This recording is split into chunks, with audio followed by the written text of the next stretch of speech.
Kodagu channel ವಾರ್ತೆಗಳ ಪ್ರಾಯೋಜಕರು Muliya Keshav Bhat and sons, ಚಿನ್ನಾಭರಣಗಳ ಬೃಹತ್ ಮಳಿಗೆ, ಮಡಿಕೇರಿ, ಗೋಣಿಕೊಪ್ಪ, ಪುತ್ತೂರು, ಬೆಳ್ತಂಗಡಿ, ಬೆಂಗಳೂರು. ಹೋಮ್ಸ್ಕೇಪ್ ಫರ್ನಿಚರ್ಸ್, ಕೊಡಗಿಗೆ ಸಮೀಪದ ವಿಶಾಲವಾದ ಮಳಿಗೆ, ಪಯ್ಯಾವೂರ್, ಕೇರಳ. ಶಾರದಾ ಜ್ಯುವೆಲರ್ಸ್, ಕೊಡಗಿನ ಸಾಂಪ್ರದಾಯಿಕ ಆಭರಣಗಳ ಬೃಹತ್ ಮಳಿಗೆ, Aras road, Mysuru. A to Z supermarket, Vishwamanava double road, Kuvempu Nagar, Mysuru. SLV Promax, corn mix and corn products, Kushalnagar. Prashanth furnitures, ನಿಮ್ಮ ಅಂದದ ಮನೆಗೆ ಚಂದದ ಪೀಠೋಪಕರಣಗಳ ಮಳಿಗೆ, industrial area, Madikeri. Fabins family restaurant, ಬೆಕಾಚಿ resto cafe, always cell tower, Kohinoor ರಸ್ತೆ, ಮಡಿಕೇರಿ. ಜಿಲ್ಲಾ ಆಸ್ಪತ್ರೆಗಳಿಗೆ ಆಗಮಿಸಿ ಜಾತಿಯ ಪ್ರಮಾಣ ಪತ್ರವನ್ನು ತೋರಿಸಿ ಟ್ರೀಟ್ಮೆಂಟ್ ತೆಗೆದುಕೊಂಡು ಹೋಗ್ತಾ ಇದ್ದ SC ST ಸಮುದಾಯದ ಜನರಿಗೆ ಎಲ್ಲ ದಾಖಲೆಗಳನ್ನು ಒಳಗೊಂಡ ಮೆಡಿಕಲ್ ಕಾರ್ಡ್ ಅನ್ನು ಮಡಿಕೇರಿ ಶಾಸಕ ಡಾಕ್ಟರ್ ಮಂತ್ರಗೌಡ ಅವರು ವಿತರಣೆ ಮಾಡಿದರು. ಡಾಕ್ಟರ್ BR ಅಂಬೇಡ್ಕರ್ ಅವರ ಜಯಂತಿ ಅಂಗವಾಗಿ ಮಡಿಕೇರಿ ನಗರದ ಮೆಡಿಕಲ್ ಕಾಲೇಜಿನಲ್ಲಿ ಅರ್ಹ ಫಲಾನುಭವಿಗಳಿಗೆ ಸಾಂಕೇತಿಕವಾಗಿ ಮೆಡಿಕಲ್ ಕಾರ್ಡ್ಗಳನ್ನು ವಿತರಣೆ ಮಾಡಿದರು. ನಂತರ ಮಾತನಾಡಿದ ಶಾಸಕ ಡಾಕ್ಟರ್ ಮಂತ್ರಗೌಡ, ಪ್ರತಿ ಆಸ್ಪತ್ರೆಗಳಲ್ಲಿ SEP DOP ಅನುದಾನ ಇಟ್ಟಿರ್ತಾರೆ. 2025-26ನೇ ಸಾಲಿನಲ್ಲಿ 3,92,00,000ದಲ್ಲಿ ಬೇರೆ ರೀತಿಯಲ್ಲಿ ಸ್ಮಾರ್ಟ್ ಕಾರ್ಡ್ಗಳನ್ನು ನೀಡ್ತಾ ಇದ್ದೇವೆ. ಪ್ರತಿ ಬಾರಿ ನೋಂದಣಿ ಮಾಡುವ ಸಂದರ್ಭ ಜಾತಿ ಸರ್ಟಿಫಿಕೇಟ್, ಆಧಾರ್ ಕಾರ್ಡ್ ಕೇಳುವುದು, BPL ಕಾರ್ಡ್ ಕೇಳುವುದು ರೋಗಿಗಳಿಗೆ ತುಂಬ ಸಮಸ್ಯೆ ಆಗ್ತಾ ಇತ್ತು. ಹೀಗಾಗಿ ಎಲ್ಲ ದಾಖಲೆಗಳನ್ನು ಒಳಗೊಂಡ ಸ್ಮಾರ್ಟ್ ಕಾರ್ಡ್ನಲ್ಲಿ ಯುನಿಕ್ ID ಇರುತ್ತೆ. ಅದನ್ನು ಸುರಕ್ಷಿತವಾಗಿ ಇಟ್ಟುಕೊಂಡು ಜನರಿಗೆ ಪ್ರಯೋಜನ ಆಗುವ ನಿಟ್ಟಿನಲ್ಲಿ ಕಾರ್ಡ್ ವಿತರಣೆ ಮಾಡಲಾಗ್ತಾ ಇದೆ ಎಂದು ತಿಳಿಸಿದರು.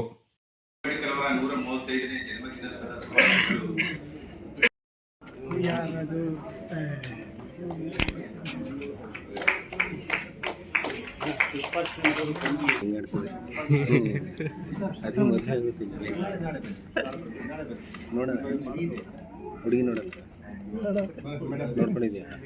ಮತ್ತೆ ಹೇಳು, ಆಗದೇ ಇಲ್ವಾ? ಹಂಗೆ ಇರ್ತೀಯ ಸುದ್ದಿ ನೋಡ್ತೀನಿ.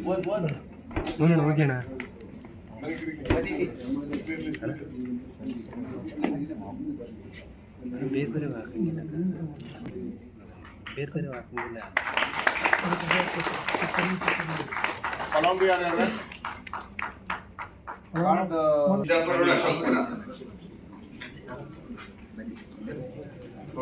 ಅಭಿಲಾಷ್ ಎವಿ, ಅಶೋಕ್ಪುರ, ಮಡಿಕೇರಿ. ಶ್ರೀನಿವಾಸ್ ನಾಯಕ, ಜಾಪಗೆರೆ ಗ್ರಾಮ, ಹುಣಸೂರು, ಮಡಿಕೇರಿ, ಮೈಸೂರು. ಜಗದೀಶ HL, ಏನು ಅಂದಾಜು 3,98,00,000 ರೂಪಾಯಿ ನಮ್ಮಲ್ಲಿದೆ.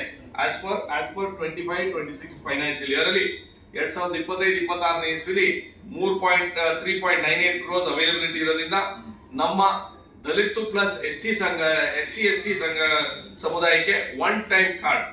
ಇದೇನು ಒನ್ ಟೈಮ್ ಕಾರ್ಡ್ ಅಂತಂದ್ರೆ, ಪ್ರತಿ ಸಲಿ OPD ಬಂದಂತ ಸಂದರ್ಭದಲ್ಲಿ ಪ್ರತಿ ಸಲಿ ಇನ್ಪೇಷಂಟ್ ಮಾಡಬೇಕು ಅಂತಂದ್ರೆ ಅವ್ರಿಗೆ ನಿರಂತರವಾಗಿ ಜಾತಿ ಸರ್ಟಿಫಿಕೇಟ್ ಕೊಡಿಸಿ, ಆಧಾರ್ ಕಾರ್ಡ್ ಕೊಡಿ, ರೇಷನ್ ಕಾರ್ಡ್ ಕೊಡಿ, ಇದು ಕೊಡಿ, ಇದು ಹಾಕೊಡಿ ಅಂತ ಕೊಡಂತ ಸಂದರ್ಭದಲ್ಲಿ this is a one time registration for ಈ ತರ ನಮ್ಮ SC ST ಸಮುದಾಯದವ್ರಿಗೆ. ಅದರಲ್ಲಿ ತಾವು ಏನ್ ಕೊಡ್ಬೇಕು ಅಂತಂದ್ರೆ, ಕಾಸ್ಟ್ ಸರ್ಟಿಫಿಕೇಟ್ ಅಲ್ಲಿ RD ನಂಬರ್ ಅಂತ ಬರ್ತದೆ, ಆ ರಿಜಿಸ್ಟರ್ಡ್ ನಂಬರ್ ಅಂತ ಬರ್ತದೆ. ಆ ಸರ್ಟಿಫಿಕೇಟ್ ಒಂದು ಕೊಡ್ಬೇಕು.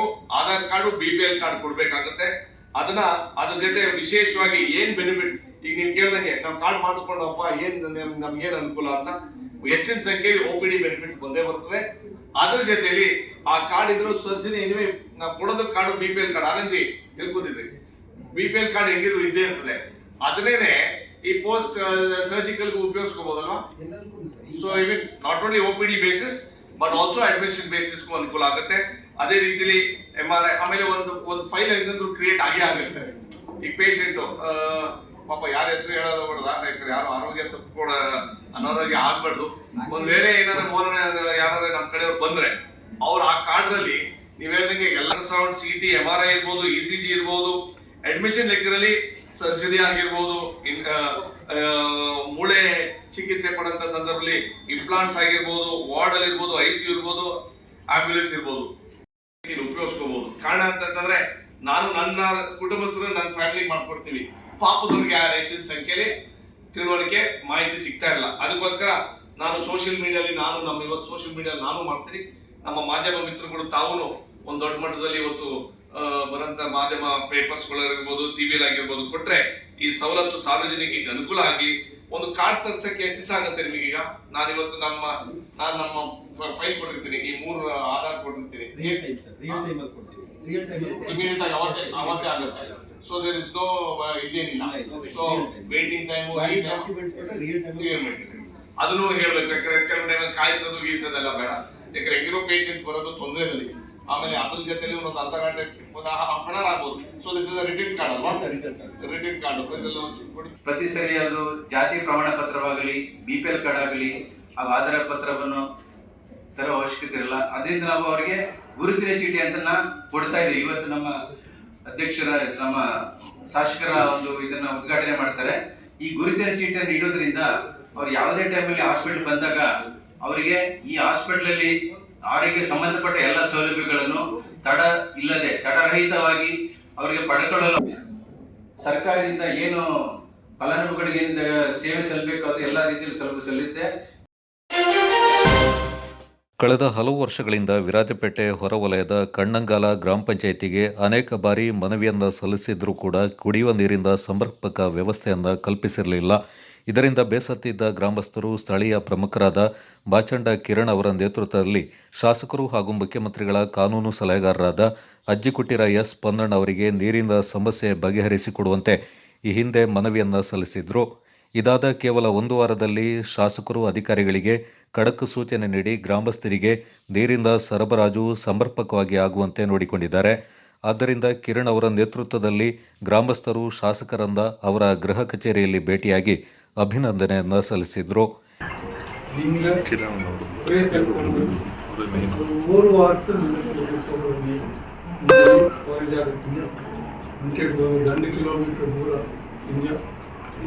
ಒಟ್ಟೇಡಿ ಬ್ಯಾಂಕ್ ಬಾಪಂಜಿ ಇದಕ್ಕೆ ಬೋರ್ಡೆ ನೀರು ನೀಗಳ ಬಂದು ಹಾಕಿ ನಮ್ಮದು ಊರು ಎಲ್ಲ ಧನ್ಯವಾದ. ಇದೇ ಥರ ದೇವ ದೇವಗಳು ఆయన ఆరోగ్య భాగ్య సుఖ సంపత్తులు ఇచ్చి దీర్ఘ కాపాడు ఇంజన్ చూపుంది సార్.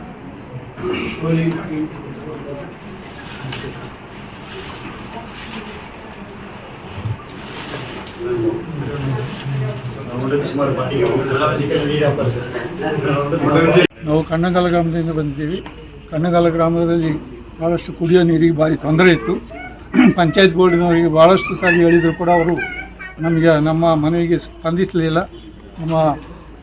ನಮ್ಮ ಕಣ್ಣಂಗಾಲದ ಕಾರ್ಯಕರ್ತರಾದ ಮಚಂಡ ಕಿರಣ್ ಅವರನ್ನ ಹೇಳಿದೆವು. ಅವರು ಪೊನ್ನಣ್ಣನವ್ರನ್ನ ಕಂಡು ಈ ಒಂದು ಕುಡಿಯೋ ನೀರಿನ ವ್ಯವಸ್ಥೆ ಬರೀ 1 ವಾರದಲ್ಲಿ ನಮಗೆ ಈ ಒಂದು ಕುಡಿಯೋ ನೀರು ಮನೆಗೆ ಬರುವಂಥ ಒಂದು ಕೆಲಸವನ್ನು ಪೊನ್ನಣ್ಣ ಸರ್ ಮಾಡಿದ್ದಾರೆ. ಅವರಿಗೆ ಧನ್ಯವಾದ ಹೇಳಲಿಕ್ಕೆ ನಾವು ಬಂದಿದ್ದೇವೆ. ಅವರಿಗೆ ಧನ್ಯವಾದ. ಈ ಸಂದರ್ಭ ಮಚ್ಚಾರಂಡ ಕಿರಣ್, ಸುಬ್ಬಯ್ಯ, ಗಣೇಶ್, ಬೋಪಣ್ಣ, ಜಯ, ಪೂಣಚ್ಚ, ತಂಬಯ್ಯ, ರವಿ ಹಾಗೂ ಪ್ರಮುಖರು ಪಾಲ್ಗೊಂಡಿದ್ದರು. ಎಂಎಂಮಾಡು ಮಕಾಂ ಉರುಸ್ ಏಪ್ರಿಲ್ 17ರಿಂದ 24ರವರೆಗೆ ನಡೆಯಲಿದೆ ಎಂದು ಎಂಎಂಮಾಡಿನ ತಾಜುಲ್ ಇಸ್ಲಾಂ ಮುಸ್ಲಿಂ ಜಮಾತ್ ಅಧ್ಯಕ್ಷರಾದ ಕೆಎಂ ಹುಸೇನ್ ಸಖಾಫಿ ತಿಳಿಸಿದ್ದಾರೆ. ಸುದ್ದಿಗೋಷ್ಠಿಯಲ್ಲಿ ಈ ಕುರಿತು ಮಾಹಿತಿ ನೀಡಿದವರು, ಏಪ್ರಿಲ್ 17ರಂದು ಜುಮಾ ನಮಾಜ್ನ ಬಳಿಕ ಜಮಾತ್ ಅಧ್ಯಕ್ಷನಾದ ತಾನು ಧ್ವಜಾರೋಹಣವನ್ನು ನೆರವೇರಿಸಲಿದ್ದೇನೆ. ಉರುಸ್ ಮತ್ತು ಮಕಾಂ ಜಿಯಾರತ್ ಉದ್ಘಾಟನೆಯಿಂದ ಸಮಸ್ತ ಕೇರಳ ಜಮಿಯತುಲ್ ಉಲಮಾ ಅಧ್ಯಕ್ಷರಾದ ಸೈಯದ್ ಜಿಫ್ರಿ ಮುತ್ತುಕೋಯ ತಂಗಳವರು ನಡೆಸಿಕೊಡಲಿದ್ದಾರೆ. ಅಂದು ರಾತ್ರಿ ಧಾರ್ಮಿಕ ಪ್ರವಚನವನ್ನು ಎಂಎಂಮಾಡಿನ ಮುದರ್ರಿಸ್ ಎಂಪಿ ಹಮ್ಜಾ ಸಖಾಫಿ ಮೇಲ್ಮುರಿ ಅವರು ನಡೆಸಿಕೊಡಲಿದ್ದಾರೆಂದರು. ಏಪ್ರಿಲ್ 18ರಂದು ರಾತ್ರಿ ದಿಕ್ರ್ ಮಜ್ಲಿಸ್ ಕಾರ್ಯಕ್ರಮ ಸೈಯದ್ ಶಿಹಾಬುದ್ದೀನ್ ಅಲ್ ಬುಖಾರಿ ಕಡಲುಂಡಿ ಅವರ ನೇತೃತ್ವದಲ್ಲಿ ನಡೆಯಲಿದೆ. 19ರಂದು ರಾತ್ರಿ ಖತಮ್ ದುವಾ ಮಜ್ಲಿಸ್ ಕಾರ್ಯಕ್ರಮ ಶಿಹಾಬುದ್ದೀನ್ ಮುತ್ತನೂರ್ ತಂಗಳವರ ನೇತೃತ್ವದಲ್ಲಿ ನಡೆಯಲಿದೆ ಎಂದು ತಿಳಿಸಿದರು.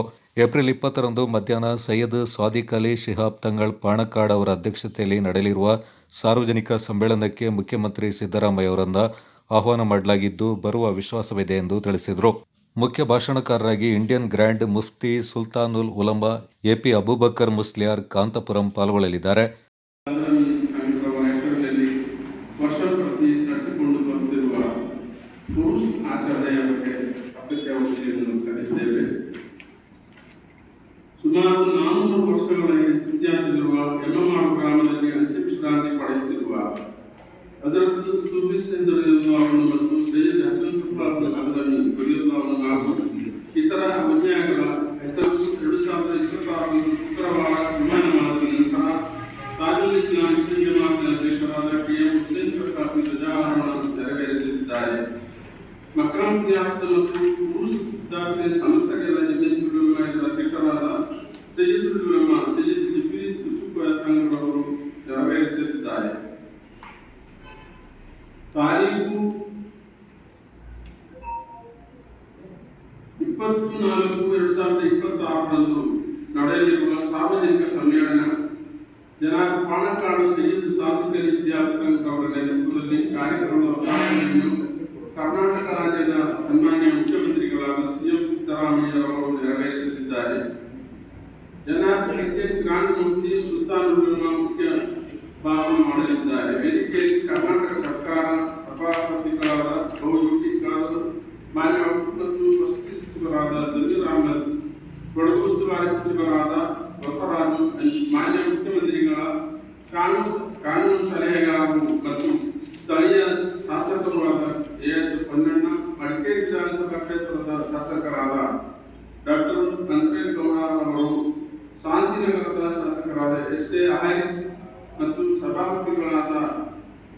ಮಾಜಿ ಸಭಾಪತಿಗಳಾದ ಕೆ.ಜಿ. ಬೋಪಯ್ಯ, ಕರ್ನಾಟಕ ಕೌನ್ಸಿಲ್ ಉಪಾಧ್ಯಕ್ಷರಾದ ಶಾಂತಿ ಸಜಿಲಿಂಗರು ಮುಂತಾದ ರಾಜಕೀಯ ಮತ್ತು ಸಾಮಾಜಿಕ ನೇತಾರರು ಭಾಗವಹಿಸಲಿದ್ದಾರೆ. ಗೋಷ್ಠಿಯಲ್ಲಿ ಎಮ್ಮೆಮಾಡು ಜಮಾತ್ ಉಪಾಧ್ಯಕ್ಷ ಚೆಂಬಾರಂಡ ಎಂ. ಮಾಹಿನ್, ಸದಸ್ಯರಾದ ಪುದಿಯೋಡಿ ಎ. ಅಬ್ದುಲ್ ರೆಹಮಾನ್ ಪಾಲ್ಗೊಂಡಿದ್ದರು. ಪ್ರತಿಯೊಬ್ಬರು ಮನೆಯಲ್ಲಿ ಪುಸ್ತಕ ಸಂಸ್ಕೃತಿಯನ್ನು ಬೆಳೆಸಿಕೊಳ್ಳಿ ಅಂತ ಕರ್ನಾಟಕ ಕೊಡವ ಸಾಹಿತ್ಯ ಅಕಾಡೆಮಿ ಅಧ್ಯಕ್ಷರಾದ ಅಜ್ಜಿನಿಕಂಡ ಮಹೇಶ್ ನಾಚಯ್ಯ ಕರೆ ನೀಡಿದ್ದಾರೆ. ಕರ್ನಾಟಕ ಕೊಡವ ಸಾಹಿತ್ಯ ಅಕಾಡೆಮಿ ವತಿಯಿಂದ ಸೋಮರಪೇಟೆ ಕೊಡವ ಸಮಾಜದಲ್ಲಿ ಏರ್ಪಡಿಸಿದ್ದ 6ನೇ ಕೊಡವ ಪುಸ್ತಕ ಪತ್ತಾಯ ಸ್ಥಾಪನೆ ಕಾರ್ಯಕ್ರಮ ಉದ್ಘಾಟಿಸಿ ಮಾತನಾಡಿದ ಮಹೇಶ್ ನಾಚಯ್ಯ, ಜ್ಞಾನ ಹೊಂದಿದ್ರೆ ಸಕಲ ಐಶ್ವರ್ಯ ಇದ್ದಂತೆ, ಜ್ಞಾನಾರ್ಜನೆಗೆ ಪುಸ್ತಕ ಸಂಸ್ಕೃತಿ ಅತ್ಯವಶ್ಯಕ ಎಂದರು. ಕೊಡವರ ಸಾಮಾಜಿಕ ವ್ಯವಸ್ಥೆಯಲ್ಲಿ ತಮ್ಮದೇ ಆದ ಸಂಸ್ಕೃತಿ ಇರುವಂತೆ ಪುಸ್ತಕ ಸಂಸ್ಕೃತಿಯನ್ನು ಒಗ್ಗಿಸಿಕೊಳ್ಳೋದ್ರಿಂದ ಕೆಲವೊಂದು ಅನಿಷ್ಟ ಸಂಸ್ಕೃತಿಗಳಿಂದ ದೂರವಾಗಲು ಸಹಕಾರಿಯಾಗಿದೆ ಎಂದರು. ಹಿರಿಯರಾದ ಕಲ್ಯಾಂಗಡ ಅಪ್ಪಚ್ಚು ಮಾತನಾಡಿ, ಸಾಹಿತ್ಯ ರಚನೆಯಿಂದಾಗಿ ಸಂಸ್ಕೃತಿ ಉಳಿಯಲು ಸಾಧ್ಯವಾಗಿದೆ ಎಂದರು.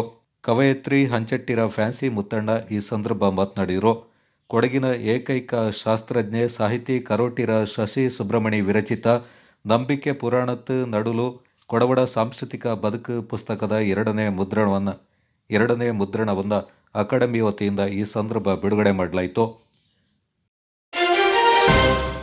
ಕುಶಾಲನಗರದ ಬೆನಕ ಗ್ಯಾಸ್ ಏಜೆನ್ಸಿ ವತಿಯಿಂದ ಭಾರತ್ ಗ್ಯಾಸ್ ಕಚೇರಿಯಲ್ಲಿ ಸಂವಿಧಾನ ಶಿಲ್ಪಿ ಡಾಕ್ಟರ್ ಬಿ.ಆರ್. ಅಂಬೇಡ್ಕರ್ ಅವರ ಜಯಂತಿಯನ್ನು ಆಚರಣೆ ಮಾಡಲಾಯಿತು. ಗ್ಯಾಸ್ ವಿತರಕರು, ಸಿಬ್ಬಂದಿ ವರ್ಗದವರು ಅಂಬೇಡ್ಕರ್ ಭಾವಚಿತ್ರಕ್ಕೆ ಪುಷ್ಪಾರ್ಚನೆ ಮಾಡಿ ನಮಿಸಿದ್ರು. ನೆರೆದಿದ್ದವರಿಗೆ ಸಿಹಿ ವಿತರಿಸಲಾಯಿತು.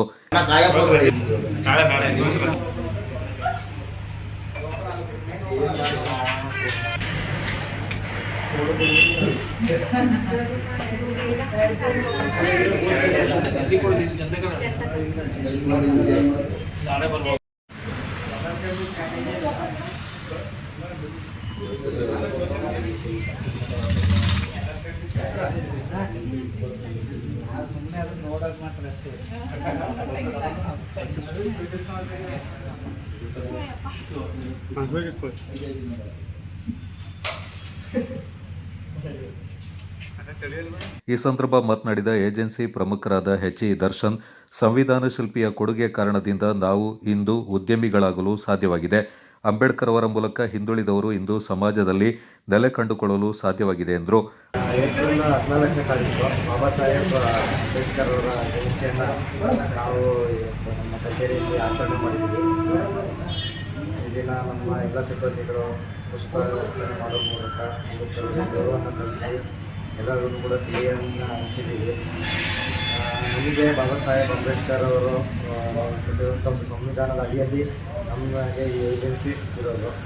ಒಂದು ಹಿಂದುಳಿದ ವರ್ಗವನ್ನು ಬಲಿಷ್ಠವನ್ನಾಗಿ ಮಾಡಬೇಕು ಅಂತ ಸಂವಿಧಾನದಲ್ಲಿ ಅಂಬೇಡ್ಕರ್ ಏನು ನಮಗೆ ದಾರಿ ತೋರಿದ್ದಾರೆ.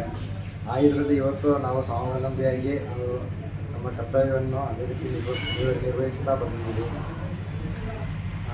ಅದೇ ರೀತಿ ಇವತ್ತು ನಮ್ಮ ನೌಕರರಾಗಿರ್ಬೋದು, ಸಿಬ್ಬಂದಿಗಳಾಗಿರ್ಬೋದು ಎಲ್ಲರೂ ಕೂಡ ನಮ್ಮ ಈ ಆಚರಣೆಯನ್ನು ಮಾಡಿ ಅವರ ಕೆಲಸ ಕಾರ್ಯಗಳಿಗೆ ತಲುಪಿದ್ದಾರೆ. ಹಾಗೆ ಗ್ಯಾಸನ್ನು ಪ್ರತಿ ಮನೆಯಲ್ಲೂ ಕೂಡ ಸರ್ಕಾರ ಮಾಡಿರುವಂಥ ನಿಯಮದ ಪ್ರಕಾರ ಕೊಡುವ ಮೂಲಕ ಗ್ರಾಹಕರ ಸೇವೆಯಲ್ಲಿ ಸದಾ ನಿರತರಾಗಿದ್ದಾರೆ. ಗ್ಯಾಸ್ ಅಭಾವ ಏನಿಲ್ಲ, ಎಲ್ಲರಿಗೂ ಗ್ಯಾಸದ್ದು ತೊಂದರೆ ಅಭಾವ ಏನಿಲ್ಲ. ಗೃಹ ಬಳಕೆ ಸಿಲಿಂಡರ್ಗಳು ಕರೆಕ್ಟಾಗಿ ಬರ್ತಾ ಇದೆ. ಕಮರ್ಷಿಯಲ್ ಸಿಲಿಂಡರ್ ಸ್ವಲ್ಪ ಬರ್ತಾ ಇರಲಿಲ್ಲ. ಅದು ಸರ್ಕಾರ ಈಗ ದಿನ ಸ್ವಲ್ಪ ಸರಿ ಮಾಡ್ತಾ ಇದೆ. ಅಡಿಗೆ ಅನಿಲ ಸರಬರಾಜಿನಲ್ಲಿ ಯಾವುದೇ ವ್ಯತ್ಯಯವಿಲ್ಲ ಎಂದು ತಿಳಿಸಿದವರು ಏಜೆನ್ಸಿ ಮೂಲಕ ಸಕಾಲದಲ್ಲಿ ಸಮರ್ಪಕವಾಗಿ ಸಿಲಿಂಡರ್ ವಿತರಣೆ ಮಾಡಲಾಗ್ತಾ ಇದೆ ಎಂದು ತಿಳಿಸಿದರು. ಈ ಸಂದರ್ಭ ಏಜೆನ್ಸಿ ಮಾಲೀಕರಾದ ರಾಧಾ, ಪ್ರಮುಖರಾದ ಅಕ್ಷಯ್, ಪೂರ್ಣಿಮಾ ಪಾಲ್ಗೊಂಡಿದ್ದರು. ಕೊಡಗು ಜಿಲ್ಲಾ ಮಟ್ಟದ 15ನೇ ವರ್ಷದ ರೋಮನ್ ಕ್ಯಾಥೋಲಿಕ್ ಕ್ರೀಡೋತ್ಸವ, ಟೆನ್ನಿಸ್ ಬಾಲ್, ಕ್ರಿಕೆಟ್ ಪಂದ್ಯಾವಳಿ ಮತ್ತು ಸಾಧಕರಿಗೆ ಸನ್ಮಾನ ಸಮಾರಂಭ ಏಪ್ರಿಲ್ 18 ಮತ್ತು 19ರಂದು ಪೊನ್ನಂಪೇಟೆ ತಾಲೂಕಿನ ತಿತಿಮತಿಯ ಸರ್ಕಾರಿ ಮಾದರಿ ಪ್ರಾಥಮಿಕ ಶಾಲಾ ಕ್ರೀಡಾಂಗಣದಲ್ಲಿ ನಡೆಯಲಿದೆ. ಸುದ್ದಿಗೋಷ್ಠಿಯಲ್ಲಿ ಈ ಕುರಿತು ಮಾಹಿತಿ ನೀಡಿದ ಜಿಲ್ಲಾ ರೋಮನ್ ಕ್ಯಾಥೋಲಿಕ್ ಅಸೋಸಿಯೇಷನ್ ಅಧ್ಯಕ್ಷರಾದ ಜಾನ್ಸನ್ ಪಿಂಟೋ, ಅಸೋಸಿಯೇಷನ್ ಪಾಲಿಬೆಟ್ಟದ ಲೂರ್ದ್ ಮಾತೆಯ ಚರ್ಚ್, ತಿತಿಮತಿಯ ಫಾತಿಮಾ ಮಾತೆಯ ಚರ್ಚ್ ಇವರ ಸಂಯುಕ್ತಾಶ್ರಯದಲ್ಲಿ ಕ್ರೀಡಾಕೂಟ ನಡೆಯಲಿದೆ. ಇದರಲ್ಲಿ ಜಿಲ್ಲಾ ವ್ಯಾಪ್ತಿಯ ಧರ್ಮ ಕೇಂದ್ರಗಳ ಕ್ರೈಸ್ತ ಬಾಂಧವರು ಪಾಲ್ಗೊಳ್ಳಲಿರುವುದಾಗಿ ತಿಳಿಸಿದರು. ಕ್ರೀಡೋತ್ಸವದ ಉದ್ಘಾಟನಾ ಸಮಾರಂಭ ಏಪ್ರಿಲ್ 18ರಂದು ಬೆಳಗ್ಗೆ 11 ಗಂಟೆಗೆ ನಡೆಯಲಿದೆ. ಸಭಾ ಕಾರ್ಯಕ್ರಮವನ್ನು ವಿರಾಜಪೇಟೆ ಶಾಸಕರಾದ ಎಎಸ್ ಪೊನ್ನಣ್ಣ ಅವರು ಉದ್ಘಾಟಿಸಲಿದ್ದು, ಮೈಸೂರು ಧರ್ಮಕ್ಷೇತ್ರದ ಧರ್ಮಾಧ್ಯಕ್ಷರಾದ reverend doctor Francis Serrao SJ ಅವರು ದಿವ್ಯ ಸಾನ್ನಿಧ್ಯ ವಹಿಸಲಿದ್ದಾರೆ. ಸಮಾರಂಭದಲ್ಲಿ ವಿವಿಧ ಕ್ಷೇತ್ರಗಳ ಸಾಧಕರನ್ನು ಸನ್ಮಾನಿಸಿ ಗೌರವಿಸಲಾಗುವುದು ಎಂದರು. ಸಮಾರೋಪ ಸಮಾರಂಭ ಏಪ್ರಿಲ್ 19ರಂದು ಸಂಜೆ ನಡೆಯಲಿದೆ. ಇದರಲ್ಲಿ ವಿರಾಜಪೇಟೆ ಸಂತ ಅನ್ನಮ್ಮ ಚರ್ಚ್ನ ಗುರುಗಳಾದ reverend father James Dominic, Madikeri ಸಂತ ಮೈಕಲರ ಚರ್ಚ್ನ ರೆವರೆಂಡ್ ಫಾದರ್ ದೀಪಕ್ ಪಾಲ್ಗೊಳ್ಳಲಿದ್ದಾರೆಂದರು. ಕ್ಯಾಥೋಲಿಕ್ ಅಸೋಸಿಯೇಷನ್ನ 15ನೇ ವರ್ಷದ ಒಂದು ಕ್ರೀಡಾಕೂಟ ಈ ವರ್ಷ ಪಾಲಿಬೆಟ್ಟದ ಸಂತ ಫಾತಿಮಾ ಮಾತೆ ದೇವಾಲಯ ಮತ್ತು ಲೂರ್ದ್ ಮಾತೆ ದೇವಾಲಯ ಇವರ ಸಹಯೋಗದೊಂದಿಗೆ ತಿತಿಮತಿಯ ಕ್ರೀಡಾಂಗಣದಲ್ಲಿ ನಡೆಯಲಿದೆ. ಪೊನ್ನಂಪೇಟೆ ತಾಲೂಕು ಒಂದು 15ನೇ ವರ್ಷದ ಕ್ರೀಡಾಕೂಟವಾಗಿದ್ದು 15ನೇ ವಿಶ್ವಾಸ ವರ್ಷದ ಕೊಡಗು ಜಿಲ್ಲಾ ಮಟ್ಟದ ಒಂದು ಕ್ರೀಡಾಕೂಟದಲ್ಲಿ ಕ್ರೀಡೋತ್ಸವ ಮತ್ತು ಟೆನ್ನಿಸ್ ಬಾಲ್ ಪಂದ್ಯಾವಳಿ ನಡೆಯಲಿದೆ ಮತ್ತು ಸಾಧಕರಿಗೆ ಸನ್ಮಾನ ಕೂಡ ನಡೀತದೆ. ಈ ಒಂದು ಕ್ರೀಡಾಕೂಟದ ಕ್ರಿಕೆಟ್ ಪಂದ್ಯಾವಳಿಗೆ ಮೊದಲ ಬಹುಮಾನವಾಗಿ 50,000 ನಗದು, ದ್ವಿತೀಯ ಬಹುಮಾನವಾಗಿ 30,000 ನಗದು ಮತ್ತು ತೃತೀಯ ಬಹುಮಾನ ಮತ್ತು 4ನೇ ಬಹುಮಾನ ಕೂಡ ಇದೆ. ಅಲ್ಲದೆ ಮಹಿಳೆಯರಿಗೆ ಮತ್ತು ಪುರುಷರಿಗೆ ಅಂಗಜಗ್ಗಾಟ ಮತ್ತು ಮಹಿಳೆಯರಿಗೆ ಥ್ರೋಬಾಲ್ ಕ್ರೀಡಾಕೂಟ ಕೂಡ ನಡೆಯಲಿದೆ. ಸುಮಾರು ಕೊಡಗು ಜಿಲ್ಲೆಯ 23 ಧರ್ಮ ಕೇಂದ್ರಗಳಿಂದ 23 ತಂಡಗಳು ಭಾಗವಹಿಸುವ ಒಂದು ಕಾರ್ಯಕ್ರಮವಾಗಿದ್ದು, ಈ ಒಂದು ಮುಖ್ಯ 18ನೇ ತಾರೀಕು ಒಂದು ಉದ್ಘಾಟನಾ ಸಮಾರಂಭದ ಒಂದು ನಡೆದಿದ್ದ ಸಮಾರಂಭದಲ್ಲಿ ಮೈಸೂರು ಧರ್ಮ ಕ್ಷೇತ್ರದ ಧರ್ಮಾಧ್ಯಕ್ಷರಾದ ಫ್ರಾನ್ಸಿಸ್ ಸೆರಾವೋ ಅವರು ದಿವ್ಯ ಸಾನ್ನಿಧ್ಯವನ್ನು ವಹಿಸಲಿದ್ದಾರೆ. ಅದೇ ರೀತಿ ಮುಖ್ಯಮಂತ್ರಿಗಳ ಕಾನೂನು ಸಲಹೆಗಾರರು, ಕರ್ನಾಟಕ ಸರ್ಕಾರ ಹಾಗೂ ಮಾನ್ಯ ಶಾಸಕರು ವಿರಾಜಪೇಟೆ ವಿಧಾನಸಭಾ ಕ್ಷೇತ್ರ ಎಎಸ್ ಪೊನ್ನಣ್ಣರವರು ಕೂಡ ಆಗಮಿಸಲಿದ್ದಾರೆ. ಸಭಾ ಕಾರ್ಯಕ್ರಮದ ಉದ್ಘಾಟನೆಯಲ್ಲಿ ಪಾಲ್ಗೊಳ್ಳಲಿದ್ದಾರೆ. ಅಧ್ಯಕ್ಷತೆಯನ್ನು ರೋಮನ್ ಕ್ಯಾಥೋಲಿಕ್ ಅಧ್ಯಕ್ಷರಾದ ಜಾನ್ಸನ್ ಪಿಂಟೋ ವಹಿಸಲಿದ್ದು, ಸ್ಥಳೀಯ ಲೂರ್ದ್ ಮಾತೆಯ ಧರ್ಮಗುರುಗಳಾದಂಥ ಮರಿಯರಾಜ್ ಜಾರ್ಜ್ ಅವರು ಧ್ವಜಾರೋಹಣವನ್ನು ನಿರ್ವಹಿಸಲಿದ್ದಾರೆ. ಕ್ರಿಕೆಟ್ ಪಂದ್ಯದ ಉದ್ಘಾಟನೆಯನ್ನು ಸಿಬಿ ಪೌರ್ ಮತ್ತು ಚಕ್ಕುಟಿರ ಕಾರ್ಯಕ್ರಮವನ್ನು ನೆರವೇರಿಸಲಿದ್ದು, ಮುಖ್ಯ ಅತಿಥಿಗಳಾಗಿ ಜೇಮ್ಸ್ ಡೊಮಿನಿಕ್ ಶ್ರೇಷ್ಠ ಗುರುಗಳು, ಸಂತ ದೇವಾಲಯ, ಗಿಲ್ಬರ್ಟ್ ಡಿಸಿಲ್ವಾ ನಿರ್ಮಲ ಮಾತೆ ದೇವಾಲಯ ಅಡ್ಡಿಗೊಡೆ, ಮೊದಲನೇ ಮುಖ್ಯ ಸಂತ ಅಂತೋನಿಯವರ ದೇವಾಲಯ ಅಮ್ಮತ್ತಿ, ಫಾದರ್ ಅವಿನಾಶ್ ಗೋವಲಿ ಪೊನ್ನಂಪೇಟೆ, ಅರುಣ್ ಮಂಚಯ್ಯ ಉಪಾಧ್ಯಕ್ಷರು, ಕರ್ನಾಟಕ ರಾಜ್ಯ ಕ್ರೀಡಾ ಪ್ರಾಧಿಕಾರ ಕರ್ನಾಟಕ ಸರ್ಕಾರ, ಧರ್ಮಜ ಉತ್ತಪ್ಪ ಅಧ್ಯಕ್ಷರು, ಜಿಲ್ಲಾ ಗ್ಯಾರಂಟಿ ಅನುಷ್ಠಾನ ಯೋಜನೆ ಕೊಡಗು ಜಿಲ್ಲೆ, ಕಾಟು ಮುನ್ನಪ್ಪ ಜಿಲ್ಲಾ ಕಾಂಗ್ರೆಸ್ ವಕ್ತಾರರು, ವಿಲ್ಸನ್ ಉದ್ಯಮಿಗಳು, ಮುಂಜಿನೆಯು ಅಧ್ಯಕ್ಷರು chamber of commerce Polibetta, Naveen H ವಲಯ ಕಾಂಗ್ರೆಸ್ ಅಧ್ಯಕ್ಷರು ತಿರುಪತಿ, ಪ್ರಸನ್ನ ಅಧ್ಯಕ್ಷರು ಎಸ್ಎಂಡಿಸಿ, ಎಸ್ಟಿಎಂಸಿ ಬಿಎಂಸಿ ಸರ್ಕಾರಿ ಪ್ರಾಥಮಿಕ ಶಾಲೆಗಳಲ್ಲಿ, ಸೆರಿಲ್ ಮೂವರ್ಸ್ ಅಧ್ಯಕ್ಷರು ಟಿವಿನಲ್ಲಿ ವಕೀಲ ಸಹಕಾರ ಮಡಿಕೇರಿ, ಅಗಸ್ಟಿನ್ ಜಯರಾಜ್ ಮಾಲೀಕರು ಮದರ್ ಗೋಟಿರ ಮಡಿಕೇರಿ, ಅದೇ ರೀತಿ ಕೆಸಿ ಕರಂಬೆ ಅವರು ಕೂಡ ಆಗಮಿಸಿದ್ದಾರೆ. ಅದೇ ರೀತಿ 19/4/2026 ಭಾನುವಾರ ಸಂಜೆ 4:30 ಗಂಟೆಗೆ ಶ್ರೇಷ್ಠ ಗುರುಗಳಾದ ಸಂತ ಹನುಮಾನ್ ದೇವಾಲಯದ ದೇವಶ್ರೀ ಅಮೃತವರ ಮಡಿಕೇರಿ ಸಂತ ವೆಂಕಟರಾಮ ದೇವಾಲಯದ ಶ್ರೇಷ್ಠ ಗುರುಗಳಾದ ಫಾದರ್ ದೀಪಕ್ ಅವರ ನೇತೃತ್ವದಲ್ಲಿ ಬಹುಮಾನ ವಿತರಣೆ ಕಾರ್ಯಕ್ರಮ ನಡೆಯಲಿದೆ. ಆ ದಿನದ ಕಾರ್ಯಕ್ರಮಕ್ಕೆ ಮಡಿಕೇರಿ ವಿಧಾನಸಭಾ ಕ್ಷೇತ್ರದ ಶಾಸಕರಾದ ಮುದ್ದನ್ ಗೌಡ ಅವರು ಆಗಮಿಸಲಿದ್ದು, ಅಧ್ಯಕ್ಷತೆಯನ್ನು ತಾಲೂಕು ಹೊನ್ನಪೇಟೆ ತಾಲೂಕು ಅಧ್ಯಕ್ಷರಾದ ಸುಭಾಷ್ ಮಾಂಜಿ ಸಂಬಂಧಪಟ್ಟ ಹಾಗೆ ಕೊಡಗು ಜಿಲ್ಲೆಯಲ್ಲಿದೆ. ಈ ಎಲ್ಲಾ ಚರ್ಚ್ಗಳ ಸಹಭಾಗಿತ್ವ ಈ ಕಾರ್ಯಕ್ರಮ ನಡೀತಾ ಇದೆ. ಸುಮಾರು 14 ವರ್ಷಗಳಿಂದ ಈ ಕಾರ್ಯಕ್ರಮ ನಡೆಸ್ಕೊಂಡು ಬರ್ತೀವಿ. ಇದರ ಮುಖ್ಯ ಉದ್ದೇಶ ಕ್ರೈಸ್ತ ಸಮುದಾಯವನ್ನು ನಾವು ಒಂದೇ ವೇದಿಕೆಯಲ್ಲಿ ಸೇರಿಸಬೇಕು ಮತ್ತು ಅವರೆಲ್ಲರೂ ಒಂದು ಪರಸ್ಪರ ಸಂಬಂಧಗಳನ್ನು ಇಟ್ಕೋಬೇಕು ಅಂತಕ್ಕಂಥ ಒಂದು ಉದ್ದೇಶದಿಂದ ನಾವು ಈ ಕ್ರೀಡಾ ಆಯೋಜನೆ ಮಾಡ್ತಾ ಇದ್ವಿ. ಈ ಮೂಲಕ ಈಗಾಗಲೇ ನಮ್ಮ ಸಂಸ್ಥೆಯು ಜಿಲ್ಲೆಯಾದ್ಯಂತ ಪ್ರಸಿದ್ಧಿಗೆ ಬಂದಿದೆ. ಈ ಕಾರ್ಯಕ್ರಮದ ಅಧ್ಯಕ್ಷತೆಯನ್ನು ವಹಿಸಿಕೊಂಡಿರ್ತಕ್ಕಂಥ ಜಾನ್ಸನ್ ಬೆಂಗಳೂರು ಅದಕ್ಕೆ ಪೂರಕವಾಗಿ ಕಾರ್ಯನಿರ್ವಹಿಸ್ತಾ ಇದ್ದಾರೆ. ಹಾಗೆಯೇ ಸಮಾಜಮುಖಿಯಾದ ಅನೇಕ ಕೆಲಸಗಳನ್ನ ನಾವು ಮಾಡ್ತಾ ಇದ್ವಿ. ಅಂದರೆ ನಿರ್ವಸತಿಗರಿಗೆ ವಸತಿ ಸೌಲಭ್ಯ ಮಾಡಿಕೊಡೋದು, ಆಮೇಲೆ ಅನಾರೋಗ್ಯ ಬಾಧಿತರಿಗೆ ಅನಾರೋಗ್ಯಕ್ಕೆ ಅವರಿಗೆ ಸಹಾಯ ಮಾಡೋದು, ಹಾಗೆ ಸಮಾಜದಲ್ಲಿ ಇರ್ತಕ್ಕಂಥ ಕೆಲವು ಕುಂದುಕೊರತೆಗಳನ್ನು ಎತ್ತಿ ತೋರಿಸಿ ಅದಕ್ಕೆ ಅನುಕೂಲವಾದ ರೀತಿಯಲ್ಲಿ ನಾವು ಸ್ಪಂದಿಸ್ತಾ ಇದ್ವಿ. ಹೀಗೆ ಸಮಾಜಮುಖಿಯಾದ ಕೆಲಸಗಳನ್ನ ಸಂಸ್ಥೆ ಮಾಡ್ಕೊಂಡು ಬರ್ತಾ ಇದೆ. ಗೋಷ್ಠಿಯಲ್ಲಿ ಕೊಡಗು ರೋಮನ್ ಕ್ಯಾಥೋಲಿಕ್ ಅಸೋಸಿಯೇಷನ್ ಗೌರವಾಧ್ಯಕ್ಷ ಜೋಕಿಮ್ ವಾಜ್, ಜಿಲ್ಲಾ ಉಪಾಧ್ಯಕ್ಷ ಜೋಕಿಮ್ ರಾಡ್ರಿಗಸ್, ಕಾರ್ಯಾಧ್ಯಕ್ಷ ವಿ.ಎ. ಲಾರೆನ್ಸ್, ಅಸೋಸಿಯೇಷನ್ನ ಜಿಲ್ಲಾ ಯುವ ಘಟಕದ ಅಧ್ಯಕ್ಷ ಶಾಲು ಮೊನ್, ಸೋಮರ್ಪೇಟೆ ಘಟಕದ ಅಧ್ಯಕ್ಷ ಡೆನ್ಸಿಲ್ ವರ್ಗೀಸ್ ಪಾಲ್ಗೊಂಡಿದ್ದರು. ಬೆಪ್ಪುನಾಡು ಪನ್ನಂಗಾಲ ತಂಬೆ ದೇವಿಯ 2026ನೇ ಸಾಲಿನ ವಾರ್ಷಿಕ ಉತ್ಸವ 2 ದಿನಗಳ ಕಾಲ ಶ್ರದ್ಧಾ ಭಕ್ತಿಯಿಂದ ನಡೆಯಿತು. ಬೆಳಿಗ್ಗೆ 5 ಗಂಟೆಗೆ ದೇವಿಯ ಆಭರಣ ತರುವುದು, ದೇವಿಯ ದರ್ಶನ, ಕೊಡೆ ತರುವುದು, ಅಯ್ಯಪ್ಪ ದೇವರ ಪರಂಗಿಯಾಟ, ಎತ್ತು ಹೋರಾಟ, ಕುಂಜಿತೋಟ್ ದೇವರ ಒಳಗಡೆ ಸೇರುವುದು ನಡೆಯಿತು. 2ನೇ ದಿನ ಬೆಳಿಗ್ಗೆ 11 ಗಂಟೆಗೆ ದೇವಿ ದರ್ಶನ, ಬಳಿಕ ಅಪರಾಹ್ನ ದೇವಿಗೆ ವಿಶೇಷ ಪೂಜೆ ಮತ್ತು ದರ್ಶನ, ನಂತರ ಕುರುಂದ ಬರುವುದು, ತೆಂಗಿನಕಾಯಿಗೆ ಗುಂಡು ಹೊಡೆಯುವುದು, ದೇವರು ಸ್ನಾನಕ್ಕೆ ತೆರಳುವುದು, ನಂತರ ಸಂಜೆ ದೇವರು ಒಳಗಡೆ ಸೇರುವುದು ಇತ್ಯಾದಿ ವಿಧಿವಿಧಾನಗಳು ಜರುಗಿದವು. ಉತ್ಸವದ ಸಂದರ್ಭ ಅನ್ನ ಸಂತರ್ಪಣೆಯಿಂದ ನಡೆಸಲಾಗಿತ್ತು. ಉತ್ಸವದಲ್ಲಿ ತಕ್ಕ ಮುಖ್ಯಸ್ಥರು, ದೇವಾಲಯದ ಆಡಳಿತ ಮಂಡಳಿಯ ಪದಾಧಿಕಾರಿಗಳು, ವಿವಿಧ ಗ್ರಾಮಗಳಿಂದ ಆಗಮಿಸಿದ ಗ್ರಾಮಸ್ಥರು ಪಾಲ್ಗೊಂಡಿದ್ದರು.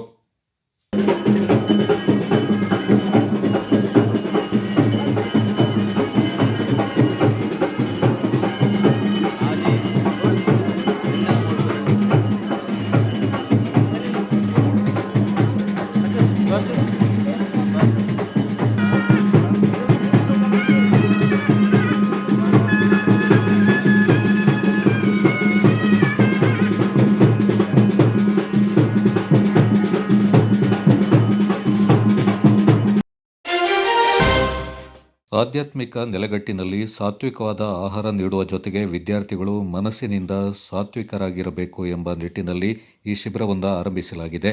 ಇದರ ಸದುಪಯೋಗವನ್ನು ಪ್ರತಿಯೊಬ್ಬರು ಪಡೆದುಕೊಳ್ಳಬೇಕೆಂದು ಸಾಹಿತಿ ರಜಿತಾ ಕಾರ್ಯಪ್ಪ ಶಿಬಿರಾರ್ಥಿಗಳಿಗೆ ತಿಳಿಸಿದರು.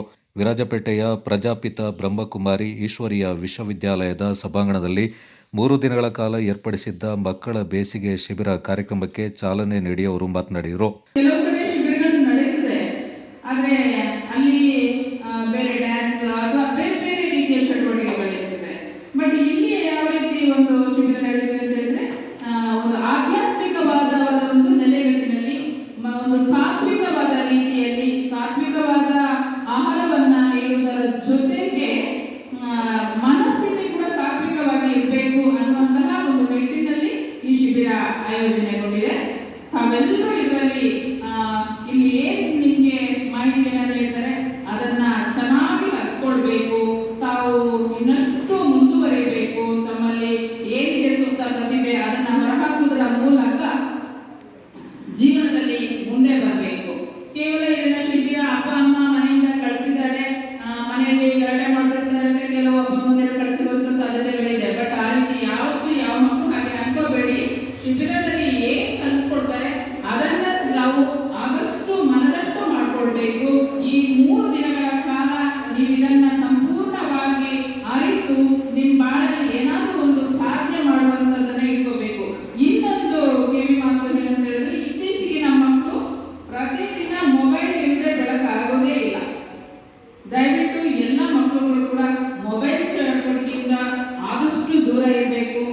ಗೋಣಿಕೊಪ್ಪ ಕೂರ್ಗ್ ಪಬ್ಲಿಕ್ ಶಾಲೆಯ ಆಪ್ತ ಸಮಾಲೋಚಕಿ ಮುತ್ತಮ್ಮ ಅವರು ಮಕ್ಕಳಿಗೆ ಪರೀಕ್ಷೆಯ ಭಯ ಮತ್ತು ಅದರ ನಿವಾರಣೆ ಬಗ್ಗೆ ಮಾಹಿತಿಯನ್ನ ಮಾಡಿಕೊಟ್ರು. ಪ್ರಜಾಪಿತ ಬ್ರಹ್ಮಕುಮಾರಿ ಈಶ್ವರೀಯ ವಿಶ್ವವಿದ್ಯಾಲಯ ಸಂಸ್ಥೆಯ ಸಂಚಾಲಕಿ ಬಿಕೆ ಕೋಮಲ, ಕುಮಾರಿ ಬಿಕೆ ಶಿವಾನಿ ಮತ್ತಿತರರು ಈ ಸಂದರ್ಭ ಪಾಲ್ಗೊಂಡಿದ್ದರು. ಎಲ್ಲ ಸ್ಕೂಲ್ ಕಾಲೇಜುಗಳಲ್ಲಿ ಕಲಿಸುವಂಥದ್ದು ಶಿಕ್ಷಣ ಮನುಷ್ಯನ ದುಡಿಮೆ ಸಂಪಾದನೆಗೆ ಅದು ದಾರಿ. ಆದರೆ ಇಲ್ಲಿ ಈ ಆಧ್ಯಾತ್ಮಿಕ ಕೇಂದ್ರದಲ್ಲಿ ತಮ್ಮ ಜೀವನವನ್ನು, ತಮ್ಮ ಪರ್ಸನಾಲಿಟಿಯನ್ನು ಶ್ರೇಷ್ಠ ಮಾಡ್ಕೊಳ್ಳೋದಕ್ಕೆ, ಮೌಲ್ಯಧಾರಿತ ಜೀವನ ಮಾಡ್ಕೊಳ್ಳೋದಕ್ಕೆ ಇಲ್ಲಿ ಕಲಿಸ್ಕೊಡ್ತಾರೆ. ಮೌಲ್ಯಧಾರಿತ ಜೀವನ ಅಂದಮೇಲೆ ಅರ್ಥ, ಮೌಲ್ಯಗಳು ಅಂದರೆ ಅರ್ಥ. ಇವತ್ತು ನಮ್ಮಲ್ಲಿ ಎಲ್ರಿಗೂ ವಿದ್ಯೆ ಇದೆ, ಬುದ್ಧಿ ಇದೆ. ಇವತ್ತು ಟೆಕ್ನಾಲಜಿ ಎಷ್ಟು ಮುಂದುವರೆದಿದೆ ಅಂದರೆ ಅದೆಲ್ಲ ಆಗಿರೋದೇ ಅಂತ ಮನುಷ್ಯನ ಬುದ್ಧಿ ಇದೆ. ಬುದ್ಧಿವಂತ ಮನುಷ್ಯ, ಬುದ್ಧಿವಂತ ಆಗಿರ್ಬೋದು, ವಿದ್ಯಾವಂತ ಆಗಿರ್ಬೋದು, ಆದರೆ ಗುಣವಂತ ಆಗಿದ್ದಾರ ಅನ್ನೋದು ಇಂಪಾರ್ಟೆಂಟ್. ಗುಣವಂತರಾಗಿರುವಂತಹ ಮನುಷ್ಯರ ಒಂದು ಪ್ರಪಂಚ ಹೇಗಿರುತ್ತೆ, ಎಲ್ಲರಲ್ಲೂ ಒಳ್ಳೆ ಗುಣಗಳಿದ್ದಾಗ ಆ ಭೂಮಿ ಸ್ವರ್ಗ ಅಂತ ಹೇಳ್ತಾರೆ.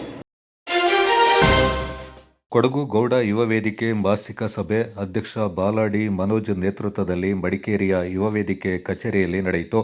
ಕೊಡಗು ಗೌಡ ಯುವ ವೇದಿಕೆಯ 27ನೇ ವರ್ಷದ 10 ಕುಟುಂಬ 18 ಗೋತ್ರದ ಗೌಡ ಜನಾಂಗದ ಕ್ರೀಡಾಕೂಟ ಮಡಿಕೇರಿಯಲ್ಲಿ ಆಯೋಜನೆಗೊಂಡಿದ್ದು, ಮೇ 1ರಿಂದ ಕಾರ್ಯಕ್ರಮಕ್ಕೆ ಚಾಲನೆ ನೀಡಲಾಗುತ್ತೆ. ಈ ಹಿನ್ನೆಲೆ ಕ್ರೀಡಾಕೂಟ ಹಾಗೂ ಕಾರ್ಯಕ್ರಮದ ಆಯೋಜನೆ ಹಾಗೂ ನಿರ್ವಹಣೆಯ ಕುರಿತು ಸಭೆಯಲ್ಲಿ ಚರ್ಚೆ ನಡೆಸಲಾಯಿತು.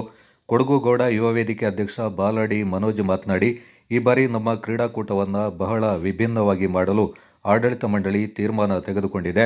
ಮಡಿಕೇರಿಯ ಜಿಲ್ಲಾ ಕ್ರೀಡಾಂಗಣದಲ್ಲಿ ಆಟೋಟಗಳು ನಡೀತಾ ಇದ್ದು, ಮೇ 1ರಿಂದ 16ರವರೆಗೆ ವಿವಿಧ ಆಟೋಟಗಳು ನಡೆಯಲಿವೆ. ಈ ಗೌಡ ಕುಟುಂಬಗಳ ನಡುವೆ ನಡೆಯುವ ಕ್ರೀಡಾಕೂಟದಲ್ಲಿ ಹಲವು ಕುಟುಂಬಗಳು ಭಾಗವಹಿಸಲಿರುವುದಾಗಿ ತಿಳಿಸಿದರು. ಗೌಡ ಯುವ ವೇದಿಕೆ ಕಾರ್ಯದರ್ಶಿ ರಿಷಿತ್ ಮಾದಯ್ಯ ಮಾತನಾಡಿ, ಕೊಡಗು ಗೌಡ ಯುವ ವೇದಿಕೆಯ ಕ್ರೀಡಾಕೂಟಕ್ಕೆ ದಿನಗಣನೆ ಆರಂಭಗೊಂಡಿದ್ದು, ಎಲ್ಲ ರೀತಿಯ ತಯಾರಿಯನ್ನ ನಡೆಸಲಾಗ್ತಾ ಇದೆ ಎಂದರು.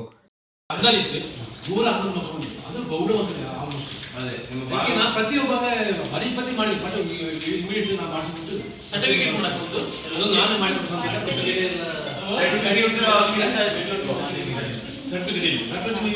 ಅವ್ರದ್ದು ಒಂದು 2%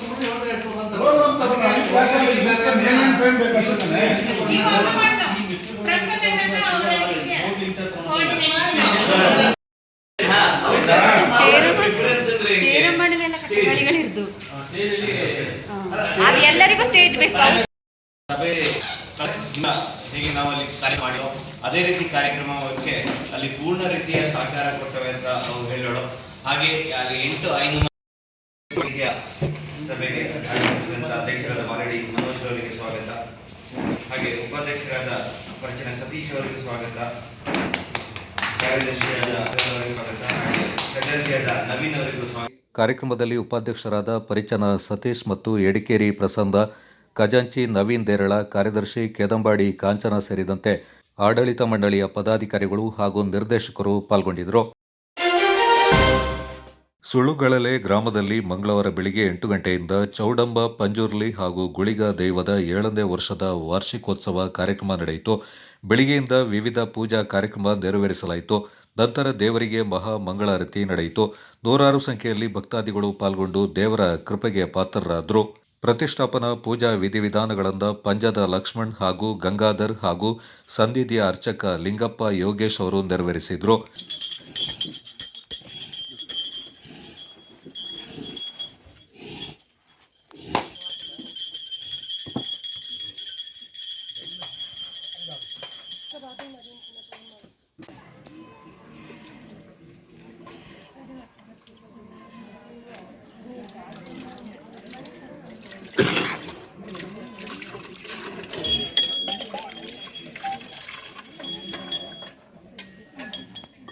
ಹಂಚಿಕೊಟ್ಟು ಕಳಿಸಿದಣ.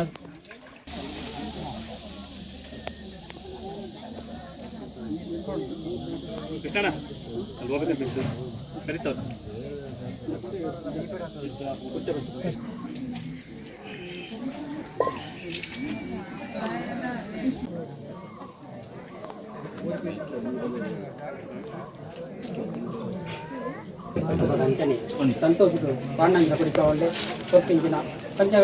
ಇದೇ ಸಂದರ್ಭ ವಿವಿಧ ಗಣ್ಯರನ್ನ ಸನ್ಮಾನ ಮಾಡಲಾಯಿತು.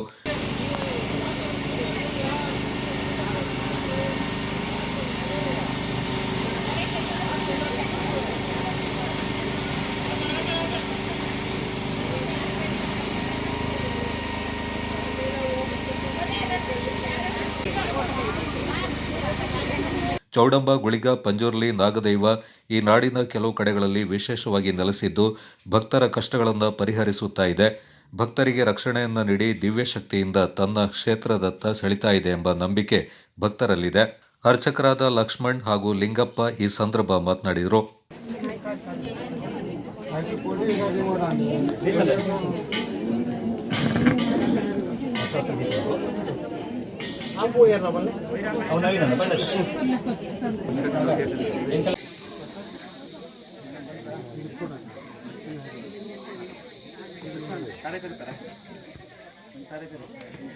ತುಂಬ ಜನ ಬರ್ತಿದ್ದಾರೆ. ಹಾಗೆ ಒಳ್ಳೆ ಅಭಿವೃದ್ಧಿ ಆಗ್ತಾಯಿದೆ. ಅಭಿವೃದ್ಧಿ ಆಯ್ತಾಗಿ ಜನಗಳು ಅಷ್ಟೇ ಜನ ಬರ್ತಾ ಇದ್ದಾರೆ. ನಿತ್ಯ ಪೂಜೆ ಆಗ್ತಾಯಿದೆ, ಸಂಕ್ರಮಣ ಪೂಜೆ ಆಗ್ತಾಯಿದೆ. ಎಲ್ಲರಿಗೂ ಒಳ್ಳೆಯದು ಆಗ್ತದೆ, ಒಳ್ಳೆಯದು ಅಭಿವೃದ್ಧಿ ದೇವರು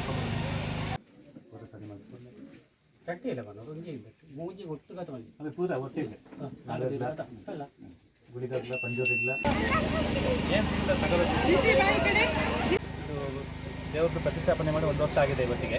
ಹಾಗಾಗಿ ಇವತ್ತು ವಾರ್ಷಿಕೋತ್ಸವ ಮಾಡ್ತಾ ಇದ್ದೀವಿ. ಈಗ ವಾರ್ಷಿಕೋತ್ಸವದ್ದು ಮುಖ್ಯ ಕಾರಣ ಇವರು 3 ಜನ. ಹಾಗಾಗಿ ಇವರು 3 ಜನಕ್ಕೆ ಸನ್ಮಾನ ಮಾಡಿ ಇನ್ನೂ ಹೆಚ್ಚಿನದಾಗಿ ಬೆಳೆದು ಇನ್ನೂ ಇಂಪ್ರೂವ್ಮೆಂಟ್ ಆಗೋ ಥರ ಆಗಲಿ ಅಂತ ನಾನು ಕೇಳ್ಕೊತೀನಿ. ಜೈ ಭೀಮ್ ಚಳವಳಿ ಸಂಘಟನೆ ವತಿಯಿಂದ ಬೆಂಗಳೂರು ಗ್ರಾಮಾಂತರ ಜಿಲ್ಲೆಯ ತ್ಯಾಮಗೊಂಡ್ಲು ಗ್ರಾಮದಲ್ಲಿ ಅಂಬೇಡ್ಕರ್ ಜಯಂತಿ ನಡೆಯಿತು. ಕಾರ್ಯಕ್ರಮವನ್ನು ಪಾಲನಹಳ್ಳಿ ಮಠದ ಸಿದ್ದರಾಜು ಸ್ವಾಮೀಜಿ ಅವರು ನೆರವೇರಿಸಿದರು. ಮುಖ್ಯ ಅತಿಥಿಯಾಗಿ ಪಾಲ್ಗೊಂಡ ಕರ್ನಾಟಕ ರಾಜ್ಯ ಅಹಿಂದ ರೈತ ಸಂಘದ ಮಹಿಳಾ ಘಟಕದ ರಾಜ್ಯಾಧ್ಯಕ್ಷರಾದ ಉಮಾಕ್ಷಿ ಗೌಡ ಮಾತನಾಡಿ, ಡಾಕ್ಟರ್ BR ಅಂಬೇಡ್ಕರ್ ಅವರು ಈ ದೇಶದ ಸಂವಿಧಾನವನ್ನು ರಚನೆ ಮಾಡುವ ಮೂಲಕ ಪ್ರತಿಯೊಂದು ಸಮಾಜದ ಹೆಣ್ಣು ಮಕ್ಕಳಿಗೆ ಸಮಾನ ಹಕ್ಕನ್ನು ಕಲ್ಪಿಸಿಕೊಟ್ಟಿದ್ದಾರೆ. ಈ ದೇಶದಲ್ಲಿ ಪ್ರತಿಯೊಬ್ಬರೂ ಸಮಾನರು ಎಂಬ ಸಂದೇಶವನ್ನು ಕೊಟ್ಟಿದ್ದಾರೆ. ಪ್ರತಿಯೊಬ್ಬರೂ ಈ ದೇಶದ ಸಂವಿಧಾನವನ್ನು ಗೌರವಿಸುವ ಮೂಲಕ ಡಾಕ್ಟರ್ BR ಅಂಬೇಡ್ಕರ್ ಅವರಿಗೆ ಗೌರವವನ್ನು ಸಲ್ಲಿಸಬೇಕೆಂದರು. ನನಗೆ ಅಷ್ಟೊಂದು ಮಾತಾಡೋಕ್ಕೆ ಬರೋಲ್ಲ, ಮಾತಾಡ್ತಾ ಇದ್ದೀನಿ. ನಾವು ಇವತ್ತು ಒಂದು ಹಸಿರು ಶಾಲಾಕ್ಕೆ ತಿರುಗಾಡ್ತಾ ಇದ್ದೀವಿ, ಒಂದು ನೀಲಿ ಶಾಲಾಕ್ಕೆ ತಿರುಗಾಡ್ತಾ ಇದ್ದೀವಿ. ಹೆಣ್ಮಕ್ಳು ಯಾವ ಟೈಮಾಗಾದರೂ ತಿರುಗಾಡ್ತಾ ಇದ್ದೀವಿ ಅಂತ ಅಂದರೆ ನಮಗೆ ಕೊಟ್ಟಿರೋದು ಅಂಬೇಡ್ಕರ್ ಕೊಟ್ಟಿರೋ ಭಿಕ್ಷೆ ಅಂತ ಹೇಳ್ತಾ ಇದ್ದೀವಿ. ಬಂಧುಗಳೇ, ದಯವಿಟ್ಟು ಈ 2 ಮಾತು ಮುಗಿಸ್ತೀನಿ. ನನ್ನನ್ನು ಈ ಒಂದು ವೇದಿಕೆಗೆ ಅಂಜನಪ್ಪ ಸರ್ ನನ್ನನ್ನು ಕರೆದಿದ್ದಾರೆ. ಅವರಿಗೂ ಈ ವೇದಿಕೆ ಮುಖಾಂತರ ಧನ್ಯವಾದ ತಿಳಿಸ್ತೀನಿ. ಎಲ್ಲರಿಗೂ ಜೈ ಭೀಮ್. ಈ ಸಂದರ್ಭ ಕರ್ನಾಟಕ ಜೈ ಭೀಮ್ ಚಳವಳಿ ರಾಜ್ಯಾಧ್ಯಕ್ಷರಾದ ಶಿವಶಂಕರ್, ಉಪಾಧ್ಯಕ್ಷರಾದ ಧ್ರುವರಾಜ ಹಾಗೂ ತಾಲೂಕು ಅಧ್ಯಕ್ಷರೂ ಆದ ಕೃಷ್ಣಪ್ಪ ಹಾಗೂ ಮುಖಂಡರು, ಅಂಜನಮೂರ್ತಿ ಮತ್ತು ದಲಿತ ಸ್ವಾಭಿಮಾನಿ ಸಂಘದ ರಾಜ್ಯಾಧ್ಯಕ್ಷ ಕೇಶವ, ಕರ್ನಾಟಕ ಜೈ ಭೀಮ್ ಚಳವಳಿಯ ಸಂಘದ ಎಲ್ಲ ಪದಾಧಿಕಾರಿಗಳು ಮತ್ತು ಗ್ರಾಮಸ್ಥರು ಪಾಲ್ಗೊಂಡಿದ್ದರು. ಸೋಮವಾರಪೇಟೆ ಗಣಗೂರು ಗ್ರಾಮದ ಬಸವೇಶ್ವರ ದೇವರ ಅಡ್ಡ ಪಲ್ಲಕ್ಕಿ ಉತ್ಸವ ಮಂಗಳವಾರ ನೆರವೇರಿತು. ಪ್ರತಿ ವರ್ಷದಂತೆ ಈ ವರ್ಷ ಕೂಡ ಪ್ರಮುಖವಾಗಿ ದೇವರ ಮೂರ್ತಿಯಿಂದ ಅಡ್ಡ ಪಲ್ಲಕ್ಕಿ ಮೇಲಿಟ್ಟು ಅಡ್ಡ ಹೊರೋದು ಈ ದೇವರ ಪೂಜಾ ಪ್ರತೀತಿಯಾಗಿದೆ. ಗ್ರಾಮದ ಜನರು ದೇವರಿಗೆ ಗಂಗೆ ಪೂಜೆ ಸಲ್ಲಿಸಿ ಮಹಿಳೆಯರು ಕಳಸ ಹೊತ್ತ ವೀರಗಾಸೆ ಮತ್ತು ವಾದ್ಯಗೋಷ್ಠಿಯೊಂದಿಗೆ ಗ್ರಾಮದ ಪ್ರಮುಖ ರಸ್ತೆಯಲ್ಲಿ ಸಾಗಿ ದೇವಸ್ಥಾನದ ಮುಂಭಾಗದಲ್ಲಿ ಕೆಂಡ ತುಳಿದು ಭಕ್ತಿಪೂರ್ವಕವಾಗಿ ಪೂಜೆ ಸಲ್ಲಿಸುತ್ತಾರೆ.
ಬಾರಿ ಬಸವೇಶ್ವರ ದೇವಾಲಯ ಸಮಿತಿ ಅಧ್ಯಕ್ಷರಾದ GS ಚಂದ್ರಶೇಖರ್ ಅವರ ಅಧ್ಯಕ್ಷತೆಯಲ್ಲಿ ಅದ್ದೂರಿಯಾಗಿ ನೆರವೇರಿತು.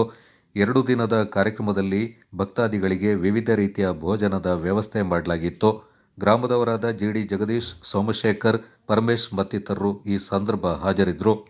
ಗಣಗೂರು ಶ್ರೀ ಬಸವೇಶ್ವರ ದೇವಾಲಯ ಅಧ್ಯಕ್ಷರು ಹಾಗೂ ಇಲ್ಲಿ ನೆರೆದಿರುವಂತಹ ನಮ್ಮ ಗಣಗೂರು ಗ್ರಾಮಸ್ಥರು ಹಾಗೂ ಅಕ್ಕಪಕ್ಕದ ಊರಿನವರು ಇದ್ದಾರೆ. ಹಾಗೆ ಖಜಾಂಜಿ ಪ್ರತಿಯೊಬ್ಬರು ಸದಸ್ಯರುಗಳಿದ್ದಾರೆ ಹಾಗೂ ಗಣಗೂರು ಗ್ರಾಮದ ಎಲ್ಲ ಭಕ್ತಾದಿಗಳು ಇದ್ದಾರೆ. ಹಾಗೂ ಹೊರಗಡೆ ಊರಿನವರಾದ ಗೋಣಿಮಾರ್ಗು, ಬಾಣಾವರ, ಹುಂಜಿಗ್ನಳ್ಳಿ ಪ್ರತಿಯೊಂದು ಗ್ರಾಮದ ಜನಗಳು ಈ 106 ವರ್ಷ ಇತಿಹಾಸವುಳ್ಳ ಶ್ರೀ ಬಸವೇಶ್ವರ ದೇವರ ಅಡ್ಡೆಪಲ್ಲಕ್ಕಿ ಉತ್ಸವಕ್ಕೆ ಬಂದು ಸೇರ್ತಾರೆ. ಅಂದರೆ 13ನೇ ತಾರೀಕು ಸಂಜೆ 6 ಗಂಟೆಯಿಂದ ಮಂಗಳವಾರ ಬೆಳಿಗ್ಗೆ 10 ಗಂಟೆ ಗಂಟ ನೆರವೇರುತ್ತೆ. ಪ್ರತಿ ವರ್ಷ ಈ ಏಪ್ರಿಲ್ ತಿಂಗಳಲ್ಲಿ ಈ ವಾರ್ಷಿಕ ಪೂಜೆಯನ್ನು ಮಾಡ್ತೀವಿ. ಶ್ರೀ ಬಸವೇಶ್ವರ ದೇವರ ಸುಮಾರು 106 ವರ್ಷ ಇತಿಹಾಸವುಳ್ಳ ಈ ದೇವಸ್ಥಾನ. ಹಾಗೆ ಈ ದೇವಸ್ಥಾನವನ್ನು ಮರು ಪ್ರತಿಷ್ಠಾಪನೆಯನ್ನು 1 ವರ್ಷದ ಹಿಂದೆ ಮಾಡಿದ್ದೀವಿ. ಹಾಗೆ ಭಕ್ತಾದಿಗಳು ತುಂಬ ಸಂಖ್ಯೆಯಲ್ಲಿ ಬಂದು ನಮ್ಮ ಬಸವೇಶ್ವರ ದೇವರ ಕೃಪೆಗೆ ಪಾತ್ರರಾಗ್ತಾರೆ. ಪ್ರತಿ ವರ್ಷ ಏಪ್ರಿಲ್ ತಿಂಗಳಲ್ಲೇ ಭಕ್ತಾದಿಗಳಿಗೆ ಸಂಜೆ ಎಲ್ಲ ಭಕ್ತಾದಿಗಳಿಗೆ ಫಲಹಾರ ವ್ಯವಸ್ಥೆ ಹಾಗೂ ಅನ್ನ ಪ್ರಸಾದವನ್ನು ಮಾಡಿರ್ತೀವಿ. ಬೆಳಗ್ಗೆನೂ ಫಲಹಾರ ವ್ಯವಸ್ಥೆ ಮಾಡಿರ್ತೀವಿ. ಎಲ್ಲ ಗ್ರಾಮಸ್ಥರಿಗೂ ಆರೋಗ್ಯ ಕಲ್ಪಿಸ್ಲಿ, ಮಳೆ ಬೆಳೆ ಚೆನ್ನಾಗಿ ಆಗಲಿ ಅಂತ ಹೇಳಿ ಶ್ರೀ ಬಸವೇಶ್ವರ ದೇವರಲ್ಲಿ ಕೇಳ್ಕೊಳ್ತೀವಿ. ಹಾಗೆ ಪ್ರತಿ ವರ್ಷ ಈ